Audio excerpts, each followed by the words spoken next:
మహారాష్ట్ర ఉప ముఖ్యమంత్రి అజిత్ పవార్ విమాన ప్రమాదంలో మృతి చెందారు. ఆయన ప్రయాణిస్తున్న విమానం బారామతిలో ల్యాండింగ్ అవుతుండగా కుప్పకూలింది. విమానం కూలిన వెంటనే పెద్ద ఎత్తున మంటలు చెలరేగాయి.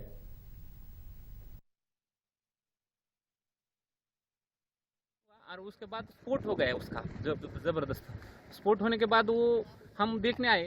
पहले देखा तो उसको आग लगी थी पूरे प्लेन को, और उसके बाद 4-5 स्फोट हो गया विमान में उसका।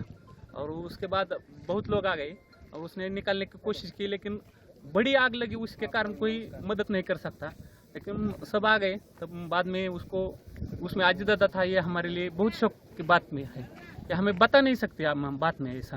लेकिन हमने देखा है कि पायलट ने भी ट्राई किया होगा कि लैंडिंग करने का, लेकिन लैंडिंग हुआ नहीं है। ये बहुत शौक वाली घटना है।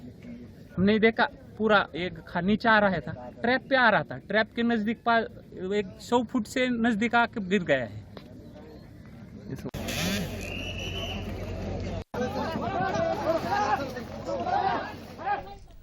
మహారాష్ట్ర ఉప ముఖ్యమంత్రి అజిత్ పవార్ విమాన ప్రమాదంలో మృతి చెందారు. ఆయన ప్రయాణిస్తున్న విమానం బారామతిలో ల్యాండింగ్ అవుతుండగా కుప్పకూలింది.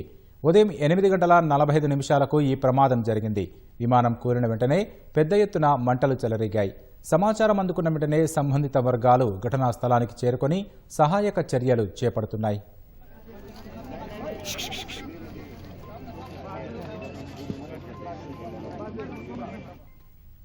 ఈ ప్రమాదంలో మహారాష్ట్ర ఉప ముఖ్యమంత్రి అజిత్ పవార్ దుర్మరణం చెందినట్లు డీజీసీఏ ధృవీకరించింది.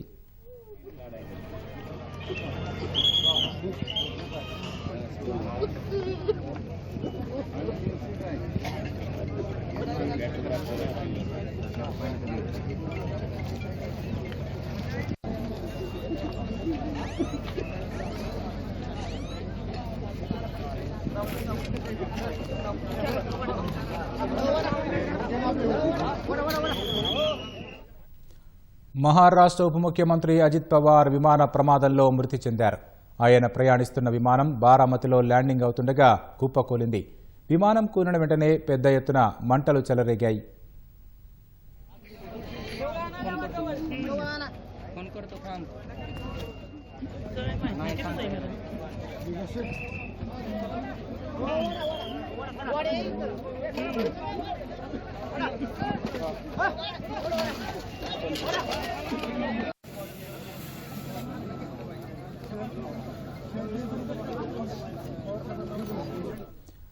మహారాష్ట్ర ఉప ముఖ్యమంత్రి అజిత్ పవార్ విమాన ప్రమాదంలో మృతి చెందారు.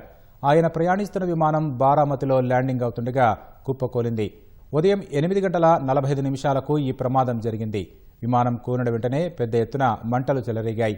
సమాచారం అందుకున్న వెంటనే సంబంధిత వర్గాలు ఘటనా స్థలానికి చేరుకొని సహాయక చర్యలు చేపడుతున్నాయి.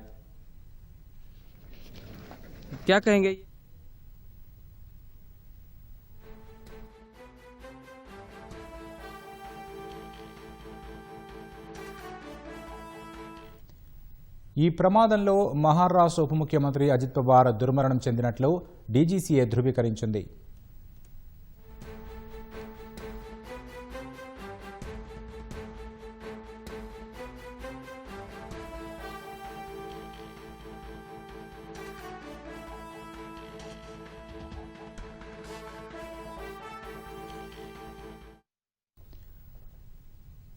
మహారాష్ట్ర ఉప ముఖ్యమంత్రి అజిత్ పవార్ విమాన ప్రమాదంలో మృతి చెందారు.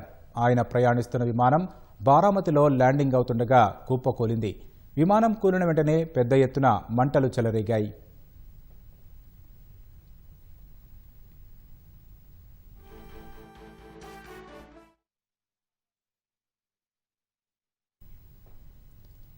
మహారాష్ట్ర ఉప ముఖ్యమంత్రి అజిత్ పవార్ విమాన ప్రమాదంలో మృతి చెందారు.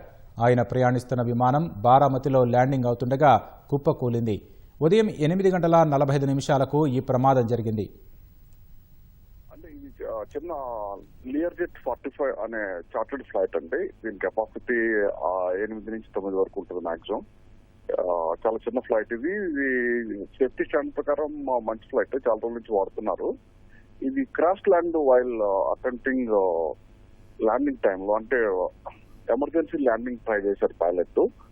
దీంతో ఈ దుర్ఘటన జరిగింది. దుర్ఘటనతో 2 పైలట్ తో పాటు 3 ప్రయాణికులు చనిపోయారని తెలియవస్తుంది మనకి. దీనికి ముఖ్యమైన కారణాలు అంటే మనకి వెదర్ అయి ఉండొచ్చు, అంటే ఫాగ్ కూడా ఏమైనా ఉండొచ్చు, లేకపోతే బాడీ హీట్ కానీ, లేకపోతే ఎనీ టెక్నికల్ ఫెయిల్యూర్ దానికి కూడా అయి ఉండొచ్చు. ఇప్పుడు మనకి ఈ డేటా రికార్డర్స్ పట్టుకున్న తర్వాత మనకి క్లియర్ గా తెలుస్తుందండి. బట్ ఎయిర్ ట్రాఫిక్ వాళ్ళు చెప్పింది ఏంటంటే బారామతి ఎయిర్ ఫీల్డ్ లో వాళ్ళు అటెంప్టెడ్ క్రాష్ ల్యాండింగ్ చేశారు. క్రాష్ ల్యాండింగ్ చేసినప్పుడు రన్వే పక్కకి వెళ్ళిపోయి అది కూలిపోయిందని చెప్పారు. సో మనకి దాన్ని బట్టి అటెంప్ట్ చేయటం బట్టి పైలట్ దాన్ని ఏం తెలుస్తుందంటే డెఫినెట్ గా ఏదో టెక్నికల్ ఫాల్ట్ వచ్చి ఉంటుంది సీరియస్ గా వాళ్ళకి, లేకపోతే క్రాష్ ల్యాండింగ్ కి అటెంప్ట్ చేయడం దాంట్లోనే ఎక్కువ టైం కూడా లేకపోవటం వలన వాళ్ళు రన్వేకి బయటకు వెళ్ళిపోయింది ఎయిర్ క్రాఫ్ట్.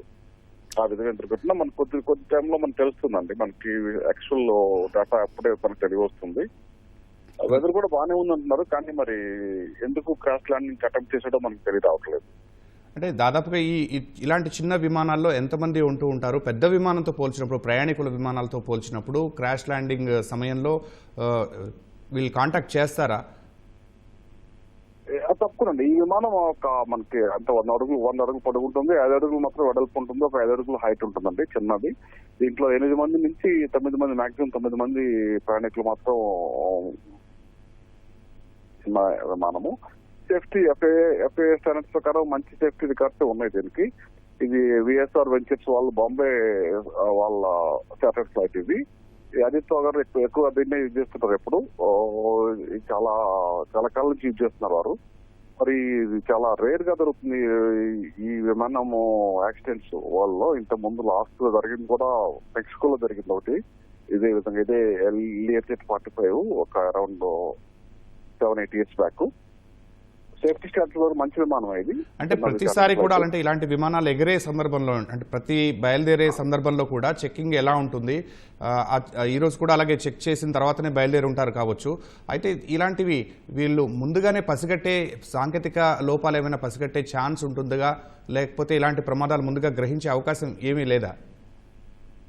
తప్పకుండా ఉంటుందండి. ఇప్పుడు వివిఐపి ఫ్లైట్స్ కి సేఫ్టీ స్టాండర్డ్స్ వైలేషన్ అనేది క్లోజ్ టు 0 అనమాట. మామూలుగా తప్పనిసరిగా దాని యొక్క స్టాండర్డ్ ఫ్లైయింగ్ ఏవైతే ఉన్నాయో పారామీటర్స్, దాని యొక్క మెయింటెనెన్స్ షెడ్యూల్, తర్వాత చెకింగ్స్, ప్రీ ఫ్లైట్ చెకింగ్స్ ఉంటాయి. బోత్ పైలట్స్, హ్యూమన్ వాళ్ళ పైలట్స్ కూడా చెక్ చేస్తారు, అందరూ వాళ్ళు ఏ స్టేట్ లో ఉన్నారు అని. ప్లస్ మెయింటెనెన్స్ స్టాండర్డ్స్ కూడా టెక్నికల్ స్టాఫ్ ఉంటారండి. వాళ్ళంతా క్లియర్ అయిన తర్వాతనే ఫ్లైట్ టేకప్ అవుతుంది. ఎందుకంటే వివిఐపి ఫ్లైట్స్ లో ఏమాత్రం వాళ్ళు ఇట్లాంటి షార్ట్ కట్స్ కూడా తీసుకోరు. బట్ ఈ రోజు జరిగిన దుర్ఘటన చూస్తుంటే మనకి సంథింగ్ ఏదో ఎయిర్ క్రాఫ్ట్ లో ఏదైనా మేజర్ టెక్నికల్ ఫాల్ట్ వచ్చి ఉంటుంది. ఎందుకంటే క్రాష్ ల్యాండింగ్ అటెంప్ట్ చేశాడు అనమాట. దాంతో చాలా సీరియస్ గా ప్రాబ్లం అయ్యి ఉండొచ్చు. ఇంతకుముందు 10 years బ్యాక్ జరిగిన ఫ్లైట్ లో కూడా వాళ్ళు ఫ్యూల్ కట్ ఆఫ్ అయిపోయింది ఆ యాక్సిడెంట్ లో, ఆ ఫ్లైట్ లో. అట్లాంటిది ఏమో మనకు తెలియాలి, మనకి ఫ్యూల్ ఏమైనా కట్ అవటం కానీ లేకపోతే ఏదో ఒకటి జరిగి ఉండొచ్చు. కొద్ది మనకి ఎప్పుడైతే ఫ్లైట్ డేటా రికార్డ్ ని అనలైజ్ చేసిన తర్వాత మనకి యాక్చువల్ దిస్టింగ్ వాళ్ళ వాయిస్ అనలైజ్ చేసిన తర్వాత ఏంటి లాస్ట్ రీజన్ ఏంటి తెలుస్తుంది. అంటే చిన్న ఫ్లైట్ అయినా కూడా ఒక్కసారి విస్ఫోటనం చెందిన మాదిరిగానే, అంటే అసలు ఏమీ మిగలలేదు ఇంకా అక్కడ ఆ ప్రదేశంలో అన్నట్టు దృశ్యాలు అయితే మనకు కనబడుతోంది. చాలా భయానకంగా ఉంది ఈ దృశ్యాలు చూస్తున్నప్పుడు. ఇలాంటి విపత్కర పరిస్థితుల్లో పైలట్ ఎలాంటి నిర్ణయాలు తీసుకునే ఛాన్స్ ఉంటుంది? అంటే సేవ్ చేయడానికి ఏమైనా ఛాన్స్ ఉంటుందా? హ్యూమన్ లైఫ్ కానీ? తప్పకుండా పైలట్ ఫస్ట్ ప్రయారిటీ ప్రయాణికుల్ని సేఫ్టీగా ల్యాండ్ చేయడానికి. అక్కడ ఏదైనా దర్దాపులో ఏదైనా చిన్న లేక్ కానీ ఫీల్డ్స్ కానీ ఉంటే సాఫ్ట్ ల్యాండింగ్ అవడానికి ఆ ఫీల్డ్స్ లోను, తర్వాత వాటర్ బాడీస్ లోను ట్రై చేస్తారు. అవి లేనప్పుడు మాత్రమే హార్డ్ క్రాష్ మొత్తం అక్కడ చుట్టుపక్కల దగ్గరలో ఏమి లేనప్పుడు మాత్రమే వాళ్ళు ఈ హార్డ్ హిల్ ఏరియా మీద కానీ లేకపోతే హార్డ్ సర్ఫేస్ మీద కానీ వాళ్ళు తీసుకెళ్తారు. ఇది ట్రిప్ అయిందండి, రన్వే నుంచి పక్కకి ట్రిప్ అయిపోయింది. అంటే హై స్పీడ్ లో ఉంది కాబట్టి అంత దాంతో వెళ్ళిపోయి రన్వే దాటి వెళ్ళిపోయి క్రాష్ అయిపోయింది. అంటే ఎంత ఫ్యూయల్ ఉంటుందండి ఇలాంటి చిన్న చిన్న విమానాల్లో? ఒకసారి అంత విస్ఫోటనం చెందినట్టు, ఒకసారి అసలు ఏమీ మిగలనట్టు కొంచెం దగ్ధమైపోయిన పరిస్థితులు మనకు చూస్తున్న పరిస్థితి. అయితే ఇలాంటి ముంబై నుంచి టేక్ ఆఫ్ అయిపోయింది. అటు ఫ్యూయల్ కెపాసిటీ కూడా బాగానే ఉంటుందండి, ఒక 30,000 liters వరకు ఉంటుంది. ఇలాంటి పెద్ద నేతలు విఐపీలు చార్టెడ్ ఫ్లైట్స్ విషయానికి వచ్చినప్పుడు ఎలాంటి జాగ్రత్తలు తీసుకోవచ్చు? ప్రస్తుత సాంకేతిక డెవలప్మెంట్ అప్డేట్స్ ఉన్న ఈ రోజుల్లో ఇలాంటి దుర్ఘటనలు ఇంకా నివారించలేమా? డీజీసీఏ కంట్రోల్ చేస్తుంది. ఈవెన్ చార్టర్డ్ ఫ్లైట్స్ అయినా కానీ అవన్నీ కూడా డీజీసీఏ పరిధిలోకి వస్తాయి. వాళ్ళంతా వాళ్ళు నడుపుకోవడానికి వీల్లేదు. మనకి ఇప్పుడు మిగతా ప్రైవేట్ బస్సులు ఎలా ఉంటాయో వాటికి ఒక ప్రత్యేకమైన నియంత్రణ సంస్థలు అనేవి ఉండవు.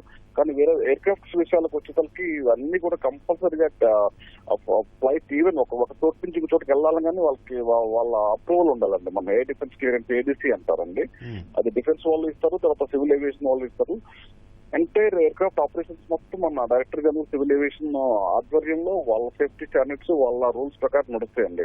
వాళ్ళందరికీ వాళ్ళు ఎక్కడి నుంచి అక్కడికి తీసుకెళ్ళడం కుదరదు. చాలా ఈవెన్ మంత్రి గారు అడిగినా కానీ పలానా చోట నుంచి పలానికి వెళ్ళాలన్నా వాళ్ళు అప్లై చేయాలి. వాళ్ళు ఈ మూమెంట్, ఈ ఫ్లైట్ మూమెంట్ మేము ఇక్కడి నుంచి అక్కడికి వెళ్ళాలి, ఇంత హైట్ లో ఫ్లై చేయాలి కూడా వాళ్ళు ఇస్తారు. అదే టైంలో వేరే ఫ్లైట్ ఏమైనా రావచ్చు కదా ఎదురుగా. అందుకోసమని నియంత్రణ కంపల్సరీగా ఉంటుందండి.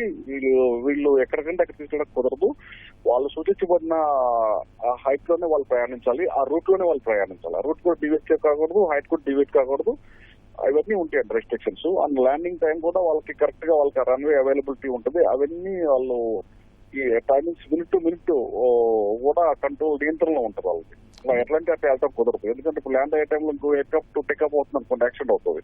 సో ఇవన్నీ ప్రత్యక్ష కంట్రోల్లో ఉంటాయండి. కాబట్టి ఇట్లాంటి జరగడానికి ఆస్కారాలు ఉండవు. ఈ రోజు జరిగిందని చాలా దురదృష్టకరం అండి. మీకు తెలుస్తుంది కొద్ది రోజుల్లో అది టెక్నికల్ ఫాల్టా లేకపోతే ఉన్న వెదరా లేకపోతే బాడీ హిట్టా అనేది మనకు తెలియవస్తుంది. అంటే రాజేంద్ర ప్రసాద్ గారు, మీ అనుభవంలో చెప్పండి, ఇలాంటి చిన్న ప్రమాదాలు చార్టెడ్ ఫ్లైట్స్ కి ఏమైనా జరిగిన వరల్డ్ వైడ్ జరిగినప్పుడు కానీ వెంటనే డిక్లేర్ చేయరా? అంటే కొంచెం ఇన్వెస్టిగేషన్ తర్వాతనే డిక్లేర్ చేస్తారా? అసలు చివరిసారి క్రాష్ ల్యాండింగ్ అన్నప్పుడు పైలట్ ఏదో ఒకటి చెప్పే ఉంటాడు కదా, అది ఏం చెప్పాడు అనేది కూడా మనకి తెలియదా? కాక్పిట్ వాయిస్ వీటిలో బ్లాక్ బాక్స్ అంటారు కదా, వాటిలో మొత్తం రికార్డ్ అయిపోతుంది ఎంటైర్ దిస్ థింగ్. ఈవెన్ ఇవాళ రేపు అయితే ఆడియో విజువల్స్ కూడా రికార్డ్ అవుతున్నాయి. ఇవన్నీ రికార్డ్ అవుతాయి. అందులో దాన్ని తీసుకొని అనలైజ్ చేస్తారండి. అది కొంచెం టైం పడుతుంది. మనకి 1 వీక్ లో మనకి వివరాలు తెలియవస్తాయండి. రైట్. ధన్యవాదాలు రాజేంద్ర ప్రసాద్ గారు.